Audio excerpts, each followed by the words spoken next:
إن الدين عند الله الإسلام. الحمد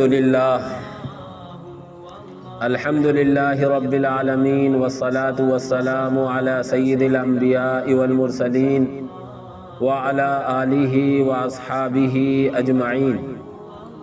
أما بعد، فأعوذ بالله من الشيطان الرجيم. بسم الله الرحمن الرحيم. قال الله تبارك وتعالى: إن هذا القرآن يهدي للتي هي أقوم ويبشر المؤمنين الذين يعملون الصالحات أن لهم أجرا كبيرا وأن الذين لا يؤمنون بالآخرة أعتدنا لهم عذابا أليما. صدق الله العلي العظيم. وقال عمر رضي الله عنه: إن الله يرفع بهذا الكتاب أقواما ويضع به آخرين. محترم بزرگوں، بھائیو، اللہ جل جلالہ و عظم نوالہ نے ہم سب کو قرآن کریم کی جو دولت عطا فرمائی ہے وہ دنیا کی تمام دولتوں سے بہتر اور افضل دولت ہے. دنیا کی کوئی دولت اس کا مقابلہ نہیں کر سکتی. قرآن کریم کے تعلق سے مختلف عنوان پر بات ہو سکتی ہے. عظمت قرآن پر بات ہو، یہ بھی ایک مضمون ہے. فضیلت قرآن پر گفتگو ہو، یہ بھی ایک مضمون ہے. آداب قرآن کا تذکرہ ہو، یہ بھی ایک مضمون ہے. قرآن خود مضامین کا سمندر ہے، تو قرآن کے اوپر کتنے مضامین ہو سکتے ہیں اندازہ لگائیں. لیکن میں یہاں پر صرف اور صرف حقوق قرآن کے تعلق سے آپ حضرات کے سامنے بات کروں گا. 10 دن میں آپ نے دیکھا کہ میں نے پوائنٹ کے طور پر آپ کو 5-5 منٹ روزانہ کچھ نہ کچھ بتایا. اسی طرح آج کی بات کا بھی میرا خلاصہ ہے کہ قرآن کریم کے علماء کرام نے 5 حقوق بتائے. کتنے بھائی؟ قرآن کریم کے 5 حقوق بتائے ہیں.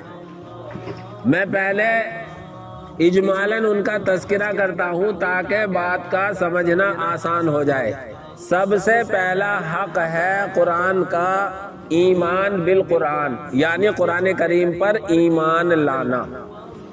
دوسرا حق ہے قراءت قرآن، یعنی قرآن کریم کو پڑھنا. تیسرا حق ہے فہم قرآن، یعنی قرآن کریم کو سمجھنا. چوتھا حق ہے عمل بالقرآن، یعنی قرآن کریم میں جو کچھ ہے اس پر عمل کرنا.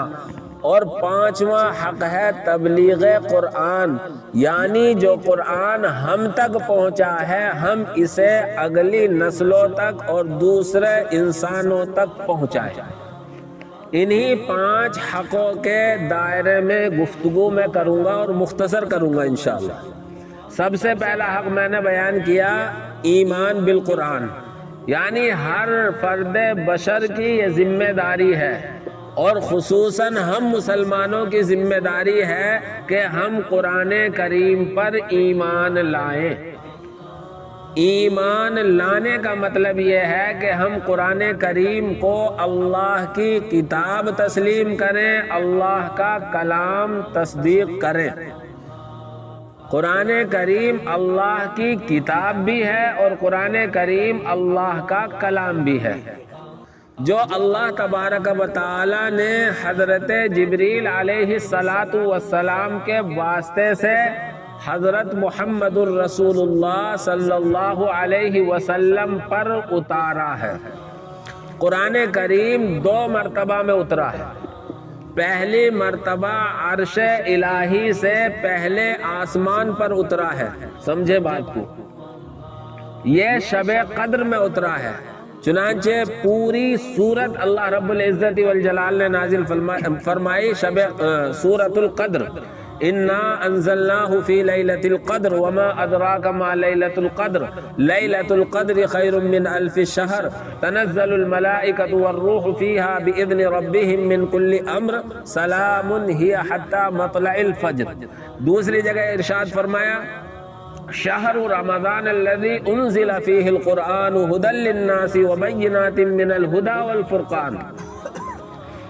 تو اللہ رب العزت والجلال کا یہ کلام ہے۔ پہلی آسمانی کتابیں انجیل، زبور، توریت یہ بھی آسمانی کتابیں تھیں، لیکن یہ صرف کتاب تھی، اور قرآن کریم کتاب ہونے کے ساتھ ساتھ اللہ کا کلام بھی ہے۔ کتاب کہتے ہیں جو لکھا جائے، اور کلام کہتے ہیں جو بولا جائے۔ کتاب جو لکھی جائے اور کلام جو بولا جائے۔ پہلی کتابوں میں اور قرآن کریم میں ایک بڑا فرق یہ ہے کہ قرآن کریم کی حفاظت کی ذمہ داری اللہ نے لی ہے۔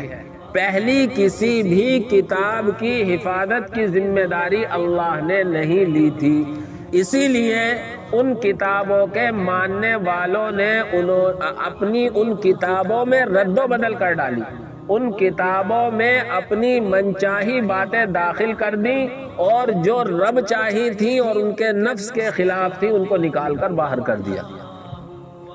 یہودیوں نے بھی یہ کیا، عیسائیوں نے بھی یہ کیا، لیکن قرآن کریم کی حفاظت کی ذمہ داری اللہ نے لی۔ اللہ کہتا ہے قرآن کریم میں انا نحن نزلنا الذکر وانا لہ لحافظون، ہم ہی نے قرآن کریم کو اتارا ہے۔ قرآن کا ایک نام ذکر بھی ہے، قرآن کے 5 نام ہیں، لیکن یہاں یہ مضمون بیان نہیں کرنا مجھے۔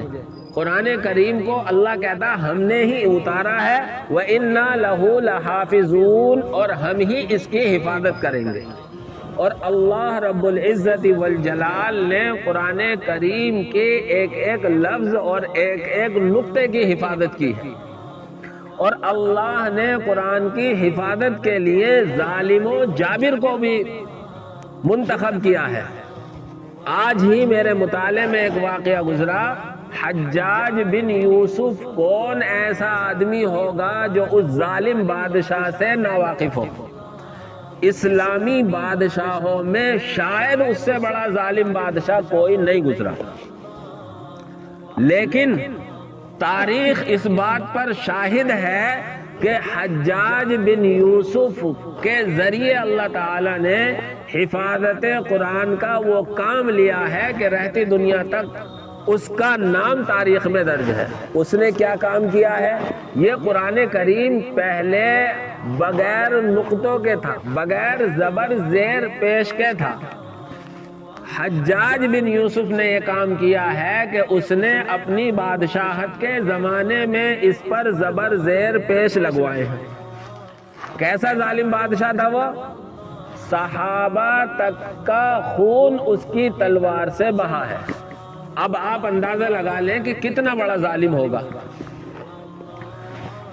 جب وہ یہ کام کرا رہا تھا، قرآن کریم پر زبر زیر پیش لگوا رہا تھا، تو یہودی ہمیشہ سے شاطر رہے ہیں اور اسلام اور مسلمانوں کو ہمیشہ نقصان پہنچایا ہے۔ انہوں نے ایک جماعت اور ایک ٹیم بنائی 10 آدمیوں کی، جو یہود کے بڑے بڑے آدمی تھے، اور وہ حجاج کے پاس آئے اور کہنے لگے آپ قرآن کریم پر زبر زیر پیش لگوا رہے ہیں، بہت اچھا کر رہے ہیں، لیکن ہماری ایک درخواست ہے۔ حضرت موسیٰ علیہ السلام کا ایک واقعہ بیان کیا گیا ہے، 16ویں پارے میں 15ویں سے شروع ہوا ہے۔ حضرت موسیٰ اور حضرت خضر علیہ السلام دونوں کا ایک سفر ہوا ہے۔ ایک بستی سے گزرے ہیں، رات میں وہاں قیام کیا ہے، یا دن میں گزرے ہیں، بھوک کا تقاضا ہے، تو انہوں نے ان گاؤں والوں سے یہ کہا کہ بھائی ہم مسافر ہیں، ہمیں کھانا کھلوا دو۔ لیکن گاؤں والے بھی انتہائی کمینے تھے، انہوں نے انکار کر دیا۔ تو قرآن کریم نے اس جملے کو یوں بیان کیا فَأَبَوْا أَن يُضَيِّفُوهُمَا فَأَبَوْا، ابو کے معنی آتے ہیں انہوں نے انکار کر دیا۔ تو یہودیوں نے حجاج بن یوسف سے یہ کہا اس ٹیم نے کہ فَأَبَوْا کو ہماری درخواست یہ ہے کہ ابو کی جگہ با کا نقطہ اوپر کر دیا جائے اور اوپر ایک نقطہ اور بڑھا دیا جائے تو فَأَبَوْا کی جگہ فَأَتَوْا أَن يُضَيِّفُوهُمَا ہو جائے گا، اور پھر ترجمہ یہ ہوگا کہ انہوں نے موسیٰ اور خضر علیہم السلام کی میزبانی کی، یعنی انہیں کھانا کھلایا، تو ہماری بدنامی بچ جائے گی۔ حجاج کی جرأت ایمانی جوش میں آئی کہ اللہ تو کہہ رہا ہے میں اس قرآن کریم کی حفاظت کرنے والا ہوں اور میں نے ہی اس کو نازل کیا ہے، اور یہ یہودی مکار میرا غلط استعمال کرنا چاہتے ہیں۔ حجاج نے کہا کہ بیٹھو میرے مہمان خانے میں سامنے، میں آتا ہوں تمہاری ضیافت کرتا ہوں۔ اور حجاج گیا اور تلوار نکال کر لایا اور ان 10 کے 10 یہودیوں کے سر قلم کر دی، اور یوں کہا کہ تم جس قرآن کریم کی حفاظت کا وعدہ اللہ لے رہا ہے اس میں مجھ سے تبدیلی کرانا چاہتے ہو، تمہارے لیے یہی بہتر ہے کہ تمہارے سر قلم کر دیے جائیں۔ اسی لیے حدیث میں آتا ہے ان اللہ یؤید ھذا الدین بالرجل الفاجر، اللہ رب العزت والجلال اس دین کو تقویت پہنچاتا ہے کبھی کبھی فاسق و فاجر آدمی کے ذریعے بھی۔ آج کی صورتحال بھی یہ ہے کہ ہم اللہ کی طرف متوجہ ہیں تو ان کا احسان ہے جو ہمارے سروں پر آج بیٹھے ہوئے ہیں، ورنہ ہم تو بہت لاپرواہ تھے۔ خیر میں عرض کر رہا تھا کہ سب سے پہلا حق ہے قرآن کریم کا، قرآن کریم پر ایمان لانا۔ قرآن کریم پر ایمان لانے کا مطلب یہ ہے کہ اللہ کی کتاب بھی ہے، اللہ کا کلام بھی ہے، اور اللہ کا کلام ہے تو جس طرح اللہ ہمیشہ سے ہے ہمیشہ رہے گا، اسی طرح اللہ کا کلام بھی ہمیشہ سے ہے اور ہمیشہ رہے گا۔ یہ جو کاغذ میں چھپا ہوا ہے یہ تو فنا ہو سکتا ہے، لیکن جو اللہ کا کلام بولا جاتا ہے وہ کبھی فنا نہیں ہو سکتا۔ اس لیے پہلا حق تو ہمیں ادا کرنا ہے کہ ہمیں قرآن کریم پر ایمان لانا ہے، اور دوسرا حق قرآن کریم کا یہ ہے قراءت قرآن، یعنی قرآن کریم کا پڑھنا۔ آج ہم اپنے مسلمانوں کا اگر فیصد نکالیں تو مجھے نہیں لگتا کہ قرآن پڑھے ہوئے 70% کو بھی پہنچے، جبکہ آج اس زمانے میں ایسے اسباب موجود ہیں کہ قرآن کریم کا پڑھنا بہت آسان ہے، لیکن اس کے باوجود ہمیں افسوس ہوتا ہے کہ اگر ہم اس کا سروے کرنے لگیں اور اس کی انکوائری کریں کہ کتنے ہم میں سے قرآن کریم پڑھے ہوئے ہیں اور پڑھے ہوئے بھی ہیں تو ہم کتنے قرآن کریم پڑھتے ہیں، تو مشکل سے 20% نکل کر آئیں گے جو پڑھے ہوئے بھی ہیں جو روزانہ پابندی سے قرآن کریم پڑھتے ہوں گے۔ جبکہ میرے بھائیوں دنیا میں اس کتاب سے زیادہ پڑھی جانے والی کوئی کتاب دنیا میں نہیں ہے، یہ ریکارڈ ہے، آن ریکارڈ ہے۔ اور اس کو یوں مثال سے آپ سمجھو کہ پورب میں جو دنیا کے نقشے پر آخری ملک ہے وہ فجی ہے، اور آپ جانتے ہیں کہ مشرق ہی سے سورج نکلتا ہے۔ ہم فجر سے شروع کریں، فجر کی نماز فجی میں ہوگی تو ہماری طرف مغرب ہوگی، تو وہاں فجر پڑھی جائے گی، اور پھر سورج جوں جوں ادھر کو آتا چلا جائے گا ادھر کو فجر کا وقت شروع ہوتا چلا جائے گا، اور ہر جگہ فجر میں قرات بھی لمبی ہوتی ہے اور نماز بھی لمبی ہوتی ہے۔ اس طرح سورج نکلنا شروع ہوگا اور غروب ہونے تک اللہ رب العزت والجلال کی اس کتاب کی تلاوت ہوتی رہے گی، اور پھر ادھر سورج غروب ہوگا تو ادھر طلوع ہو جائے گا، پھر یہ سلسلہ چلے گا۔ اس طرح دنیا میں 24 گھنٹے اگر پڑھی جانے والی کوئی کتاب ہے تو وہ قرآن کریم ہے۔ لیکن اس کے باوجود ہم اپنی ذاتی طور پر اگر اس کا فیصد نکالے تو 20 سے اوپر نہیں جائے گا۔ اس لیے میرے بھائیوں، دوسرا حق قرآن کریم کا، قرآن کریم کو پڑھنا، اس حق کو ہم سب کو ادا کرنا ہے۔ بچوں کو بھی ہم اپنے قرآن کریم پڑھائیں اور خود بھی پڑھنے کی کوشش کریں۔ آج تو ہر زبان میں دستیاب ہے، اور آج تو ایسی سہولتیں ہو گئی ہیں جو یہ موبائل ہمارا ہے، اس کے ذریعے بھی ہم بہت سی دین کی باتیں کسی عالم کی رہنمائی کے ساتھ حاصل کر سکتے ہیں۔ عالم کی رہنمائی کی شرط اس لیے لگا رہا ہوں کہ اگر اپنے طور پر ہم دین سیکھنا چاہیں گے تو دنیا کا کوئی کام نہیں سیکھ سکتے، تو دین بھی ہرگز نہیں سیکھ سکتے، بھٹک جائیں گے، کہیں بھی گڈھے میں گر جائیں گے۔ تیسرا حق قرآن کریم کا ہے فہم قرآن، تدبر قرآن، یعنی قرآن کریم کو سمجھنا۔ آپ نے اندازہ لگایا کہ ہم پڑھنے سے اس قدر غافل ہیں تو سمجھنے سے تو کس قدر غافل ہوں گے۔ پتہ نہ یہ بات کہاں سے چل گئی کہ قرآن کریم سب کے سمجھنے کا نہیں ہے، اللہ جانے کہاں سے آیا۔ کوئی کہتا ہے یہ تو علماء کا کام ہے۔ اگر صرف قرآن کریم کا سمجھنا علماء کا کام ہوتا تو پھر قرآن کریم کے مختلف زبانوں میں ترجمے کیوں کیے جاتے، ٹرانسلیٹ کیوں کیا جاتا؟ یہ تو علماء کا کام تھا، علماء پڑھ لیتے۔ لیکن ہر زمانے میں علماء نے جس زبان کے عالم ہیں انہوں نے قرآن کا عربی سے اس زبان میں ترجمہ کیا ہے۔ قرآن کریم تو ہر مومن کے لیے تھا، اور قرآن کریم تو ہر مومن اللہ سے باتیں کرتا، اور قرآن کریم کو تو ہر مومن سمجھتا۔ یہ میری اور آپ کی کوتاہی ہے، کچھ نہیں۔ اگر ہمارا کوئی خط ایسی زبان میں آ جائے جس کو ہم نہ جانتے ہو تو ہم اسے لیے پھریں گے کہ کوئی ایسا آدمی مل جائے جو اس خط کو پڑھ کر ہمیں سمجھا دے۔ ہمارے گھر آباء و اجداد کے کوئی کاغذ نکل آئیں اور وہ ہمارے سمجھ میں نہ آ رہے ہو تو ہم شہر کے پرانے سے پرانے آدمی کو ڈھونڈیں گے اور تلاش کریں گے کہ ان کاغذوں کا ہم مطلب حاصل کر لیں۔ تو کیا قرآن کریم کا یہ بھی حق نہیں ہے کہ جو قرآن کریم کو سمجھنے والے ہیں، جو جاننے والے ہیں، ہم ان سے سمجھیں اور ان سے سیکھیں؟ یقیناً اس میں بھی امت مسلمہ کی کوتاہی ہے۔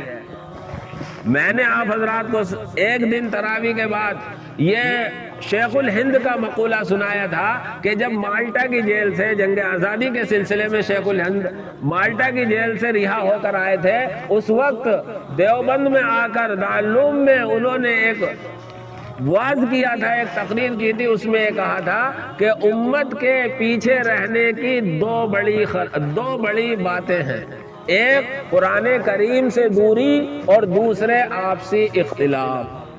آج میرے بھائیوں، ہم جو دین سے دور ہیں اس کی وجہ قرآن کریم سے دوری ہے۔ قرآن کریم کو ہم سمجھتے نہیں، قرآن کریم کے سمجھنے کی کوشش بھی نہیں کرتے۔ میرے بھائیوں، جیسے ایمان لانا قرآن پر ضروری، پہلا حق، دوسرا حق قرآن کریم کا پڑھنا ضروری، تیسرا حق قرآن کریم کا سمجھنا بھی ضروری۔ خود نہیں سمجھتے ہیں تو سمجھنے والوں کے پاس جائیں، سمجھیں۔ جیسے گھر کا کوئی کاغذ پرانا مل جائے تو اسے سمجھنے کے لیے ہم دوسروں کے پاس جائیں، اور اس کے لیے ہم باقاعدہ وقت نکالیں۔ اور چوتھا حق ہے قرآن کریم پر عمل کیا جائے، عمل بالقرآن۔ کیونکہ جب ہم ایمان لائیں گے اور قرآن پڑھیں گے بھی اور قرآن سمجھیں گے بھی تو ابھی قرآن کا حق مکمل نہیں ہوا، بلکہ اب قرآن کا یہ حق ہے چوتھا کہ ہم قرآن کریم پر عمل کریں۔ قرآن کریم میں بہت ساری چیزیں حلال ہیں اور بہت ساری چیزیں حرام ہیں، ان حلال کو استعمال کریں اور حرام سے ہم بچیں۔ قرآن کریم میں بہت سارے احکام ہیں، ان احکام پر عمل کریں۔ بہت ساری چیزیں نواہی کی قبیل سے ہیں، منع کیا گیا ہے، ان سے ہم رکیں تو چوتھا حق جب مکمل ہوگا جب ہم قرآن کریم پر عمل کر رہے ہوں۔ اس لیے علماء نے چوتھا حق بیان کیا، عمل بالقرآن، کہ چوتھا حق یہ ہے قرآن کریم کا، ایمان بھی ہم لے آئے اور اس کو پڑھ بھی رہے ہیں، اس کو سمجھ بھی رہے ہیں، تو اب اس پر عمل بھی کریں۔ کہیں ایسا نہ ہو کہ ایمان لانا ہو، پڑھنا ہو، سمجھنا ہو، لیکن ہم عمل سے کورے نظر آ رہے ہوں، بلکہ اس کا تقاضا یہ ہے کہ ہم عمل بھی کر رہے ہوں۔ اس لیے چوتھا حق یہ بیان کیا ہے کہ قرآن پر عمل کیا جائے۔ اور پانچواں حق علماء کرام نے یہ بیان کیا ہے کہ قرآن کی تبلیغ کی جائے۔ تبلیغ قرآن، قرآن کے مضامین کو دوسروں تک پہنچایا جائے۔ جیسے آج تک علماء کرام نے ساری دین کی روایتوں کو اور ساری دینی باتوں کو محفوظ کر کے ہم تک پہنچایا ہے، اسی طرح ہماری آپ کی ذمہ داری بھی ہے کہ ہم ان باتوں کو دوسروں تک پہنچائیں۔ چنانچہ تبلیغ قرآن کی مختلف شکلیں ہیں۔ ایک شکل تبلیغ قرآن کی یہ ہے کہ ہم لوگوں میں قرآن کی آیتیں پڑھ کر سنائیں۔ ایک قرآن کی تبلیغ کی شکل یہ ہے کہ ہم قرآن پڑھے ہوئے ہیں تو محلے کے بچوں کو قرآن پڑھائیں۔ ایک قرآن کریم کی تبلیغ یہ ہے کہ جو قرآن کریم کے پڑھانے میں لگے ہوئے ہیں ہم ان کا تعاون کر کے قرآن کریم کی تبلیغ کریں۔ اس لیے پانچواں حق علماء کرام نے یہ بیان کیا ہے کہ ہم قرآن کریم کی تبلیغ کریں، تاکہ جس طرح اس خیر سے ہم فائدہ اٹھا رہے ہیں، اس خیر سے ہم مالا مال ہو رہے ہیں، اسی طرح غیر بھی اس سے فائدہ اٹھانے والے بن جائیں۔ ہمارے ہاں تو پتہ نہیں یہ ذہنیت بھی کہاں سے آ گئی کہ قرآن کریم غیر مسلم کو دینا، ارے قرآن کریم غیر مسلم کو دے دیا۔ میرے بھائیوں، جب تک وہ قرآن کو پڑھے گا نہیں، جب تک وہ قرآن کریم کو سمجھے گا نہیں، تو قرآن کریم کی حقانیت کیسے اس کے دل میں اترے گی؟ اللہ کے نبی صلی اللہ علیہ وسلم قرآنی آیتیں پڑھ پڑھ کر سناتے تھے۔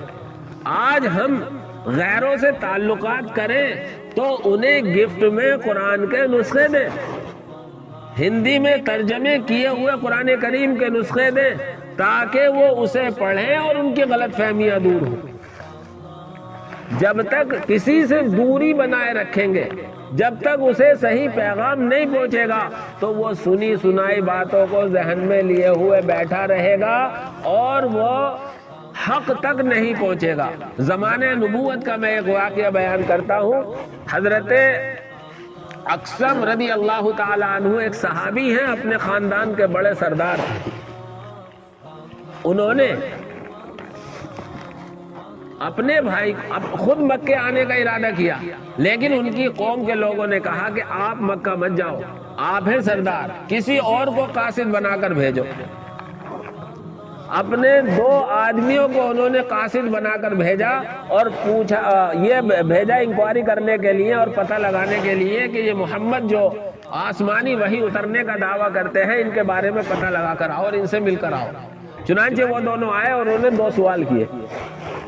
ایک سوال یہ کیا، من انتا، تم کون ہو؟ اور دوسرا سوال کیا، ما انتا، تم کیا ہو؟ اللہ کے نبی صلی اللہ علیہ وسلم نے پہلے سوال کا جواب دیا، محمد ابن عبداللہ، یعنی میرا نام محمد ہے، عبداللہ کا بیٹا ہوں۔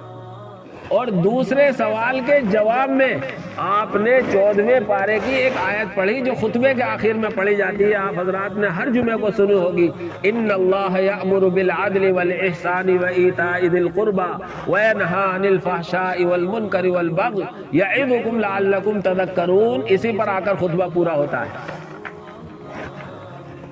جب یہ بار بار انہوں نے کہا اسے بار بار پڑھو، انہوں نے یہ آیت یاد کر لی اور جب اپنے خاندان اور قبیلے میں پہنچے تو وہاں جا کر کہنے لگے کہ ہم نے ان کے بارے میں 2 سوال کیے ان سے. ایک کہا من انتا، آپ کون ہیں؟ دوسرا کہا ما انتا، آپ کیا ہیں؟ من انتا کے جواب میں تو انہوں نے صرف اپنا اور اپنے والد کا نام بتایا، لیکن ہم نے دوسرے لوگوں سے ان کے خاندان کے بارے میں معلوم کیا تو لوگوں نے بتایا کہ مکے میں سب سے اعلیٰ خاندان سے تعلق رکھتے ہیں. اور ما انتا کے جواب میں انہوں نے یہ آیت پڑھ کر سنائی. وہ یہ کہتے ہیں یہ اللہ کا کلام ہے. چنانچہ انہوں نے جب یہ آیت سنی تو وہ اس آیت کو سن کر اور اس کی تعلیمات کو سن کر گھر رک نہ سکے، فوراً سفر کے لیے تیاری کی اور حضور اکرم صلی اللہ علیہ وسلم سے آ کر ملے اور ایمان میں داخل ہوئے، اور پھر جا کر اپنی پوری قوم کو مسلمان کیا. کیسے مسلمان ہوئے؟ جب قرآن کریم کی تبلیغ ہوئی. اسی طرح مکہ کا ایک شدید دشمن کٹر کافر ایک مرتبہ ایک میٹنگ کی اور یہ کہا کہ محمد کو کوئی لالچ دے دو اور کسی طرح جو یہ راگ الاپ رہا ہے اسے بند کرے. حضور اکرم صلی اللہ علیہ وسلم کے پاس آئے. شاید عاص ابن وائل ہے، اس وقت میرے نام یقینی طور پر ذہن سے نکل رہا ہے. اس نے آ کر حضور سے بات کی. حضور نے اسے یہ کلام سنایا، ان اللہ یأمر بالعدل والاحسان وایتاء ذی القربى وینہی عن الفحشاء والمنکر والبغی یعظکم لعلکم تذکرون. اس کا دل نرم ہوا اور وہ جا کر اپنے کفار کے جمگھٹے میں پہنچا تو اس نے ایک نظریہ قائم کیا جو کتابوں میں تفسیر کی موجود ہے. اس نے قسم کھا کر کہا واللہ انہ لحلاوہ وان علیہ لطلاوہ وان اعلاہ لمثمر وان اسفلہ لمورق. اس کا ترجمہ یہ ہے کہ خدا کی قسم محمد نے جو کلام سنایا ہے اس میں بڑی چاشنی ہے، اس میں بڑی مٹھاس ہے، اس میں بڑی تراوٹ ہے، اور اس کا اوپر کا حصہ پھل دینے والا ہے اور نیچے کا حصہ درخت کے پتے شاندار کرنے والا، ہریالی دینے والا. کافروں نے یہ کہا اچھا تو بھی اس کی جیسی باتیں کرنے لگا. کبھی کبھی آدمی حق کو جان لیتا ہے لیکن کچھ مجبوریاں ہوتی ہیں، حق کا اقرار کرنے کے بعد بھی وہ منکر ہو جاتا ہے. اس لیے وہ اس جمگھٹے کے دباؤ میں آ کر انکار کر بیٹھا، لیکن اس نے اقرار کیا قرآن کریم کی حقانیت کا. اس لیے میرے بھائیوں، 5واں حق یہ ہے کہ قرآن کریم کی تبلیغ کی جائے. میری بات کا خلاصہ یہ نکلا کہ قرآن کریم کے 5 حق ہیں. پہلا حق یہ ہے کہ ہم قرآن پر ایمان لائیں. دوسرا حق یہ ہے کہ ہم قرآن کریم کو پڑھیں. تیسرا حق یہ ہے کہ قرآن کریم کو ہم سمجھیں. چوتھا حق یہ ہے کہ قرآن کریم پر عمل کریں. اور 5واں حق یہ ہے کہ ہم قرآن کریم کی تبلیغ کریں. اور تبلیغ کی مختلف شکلیں ہیں، ان میں سے ایک شکل یہ بھی ہے کہ جو قرآن کریم کے پڑھنے پڑھانے میں لگے ہوئے ہیں ہم ان کا تعاون کریں، ان کا ہاتھ بٹائیں. اور اس کے لیے میرے بھائیوں ہمارے مدارس اسلامیہ ہیں جو آج ہم بر صغیر میں یہ جگہ جگہ 10 دن کی 15 دن کی 7 دن کی تراویح پڑھ اور پڑھا رہے ہیں اور سنا رہے ہیں. یہ سب کچھ ہمارے مدرسوں کی دین ہے. اس وقت میں اپنے اسلام کی حفاظت کے لیے ان مدارس کی حفاظت انتہائی ضروری ہے. آخر میں اس لیے میں بھی ایک مدرسے سے تعلق رکھتا ہوں. اپنے علاقے کے بڑے مدرسوں میں ہے مدرسہ معارف القرآن، اور یہ مدرسے ہی کی دین ہے میں یہاں بیٹھا ہوں. ورنہ تعلیمی پسماندگی کے لحاظ سے میرا گاؤں بھدورا انتہائی پسماندہ ہے دینی اعتبار سے، لیکن مدرسے کی دین ہے کہ میں آج آپ کے سامنے بیٹھا ہوں اور شریعت کی باتیں کر رہا ہوں. اس لیے میرے بھائیوں بہت سے لوگ سوشل میڈیا پر کبھی کچھ مدارس کے بارے میں مدارس سے متنفر کرنے کی کوشش کرتے رہتے ہیں. مدارس کو ہم اپنی جان سے زیادہ محبوب رکھیں اور ان کی حفاظت کے لیے ہم آگے آئیں. اس کے لیے رمضان میں مدارس کا چندہ ہوتا ہے.